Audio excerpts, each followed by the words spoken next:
Shalom Bapak Ibu dan saudara-saudara.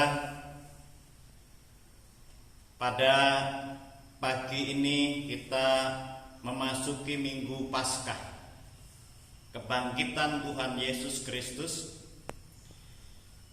Firman Tuhan yang akan kita renungkan dari Injil Matius 28 ayat 11 sampai dengan 15. Dengan judul perenungan kita, jangan bersaksi dusta.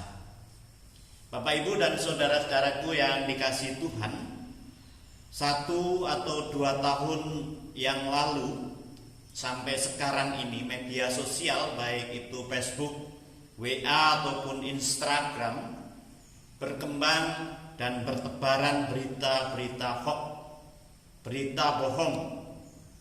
Berita hoax sengaja disebarkan dalam rangka sebuah kepentingan tertentu, termasuk pada situasi sulit pada saat ini ketika ada wabah corona melanda sekitar kita. Banyak sekali berita-berita hoax, dan itu disebarkan dengan berbagai kepentingan yang ada. Apakah kepentingan politik, kepentingan bisnis, ataupun kepentingan-kepentingan lainnya. Bahkan ada orang yang menjual jasa dengan cara sengaja membuat berita hoax dan menyebarkannya. Harganya tidak tanggung-tanggung Bapak Ibu, dari puluhan juta sampai ratusan juta rupiah. Demi kepentingan pribadi atau kelompok, tidak sedikit orang yang menggunakan, walaupun itu mahal harganya. Dan kita perhatikan Bapak Ibu dan saudara-saudara, dampak dari berita hoax tersebut tentu sangat meresahkan. Ada kerusuhan, kebencian, fitnah, dan tipu daya. Berita bohong atau hoax sungguh sangat menyesatkan dan merugikan banyak orang.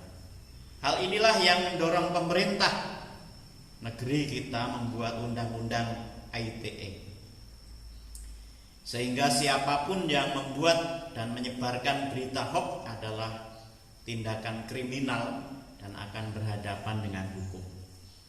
Saudara-saudaraku yang dikasihi Tuhan, kalau kita perhatikan berita hoax yang terjadi pada masa ini, ternyata juga ada sejak zaman dahulu kala.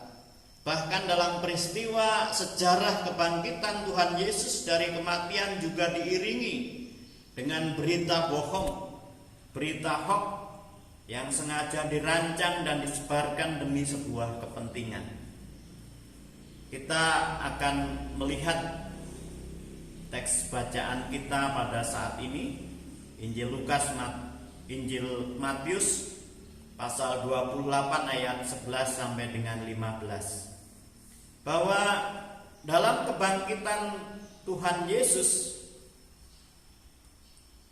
yang merupakan peristiwa Paskah adalah fakta dan realita dari sejarah. Dan ternyata ketika peristiwa itu terjadi, sungguh sangat mengganggu orang-orang di sekitarnya, terutama para imam kepala dan orang Farisi.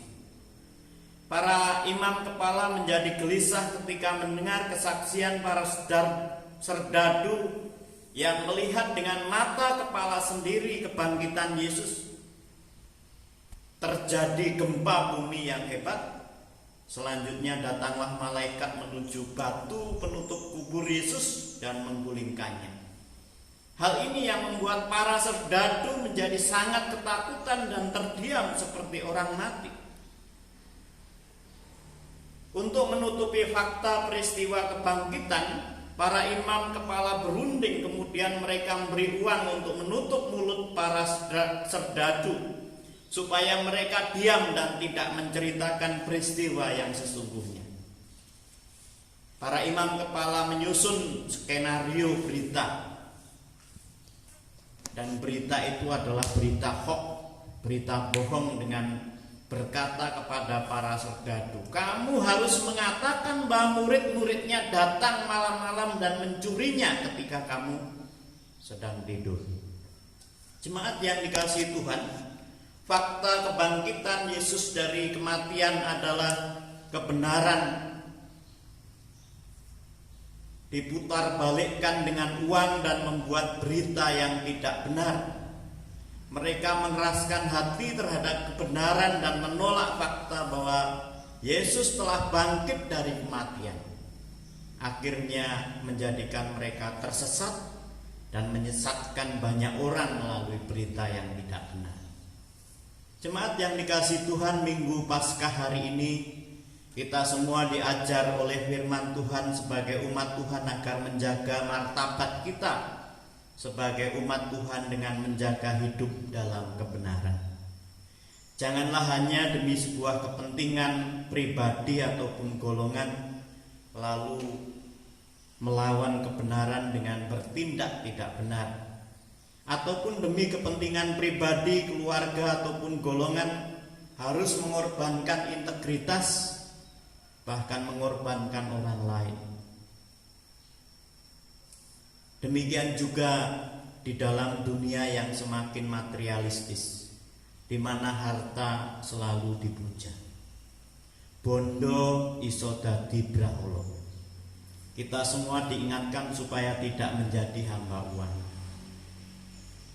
Ketika kita menjadi hamba uang, maka kita akan lupa identitas kita sebagai umat Tuhan. Janganlah karena harta kita lalu melupakan identitas kita itu.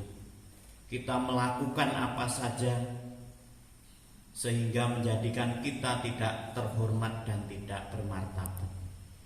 Jangan kita seperti serdadu yang hanya karena uang mau melakukan tindakan yang tidak terpuji sehingga kehilangan harga diri dan jati dirinya.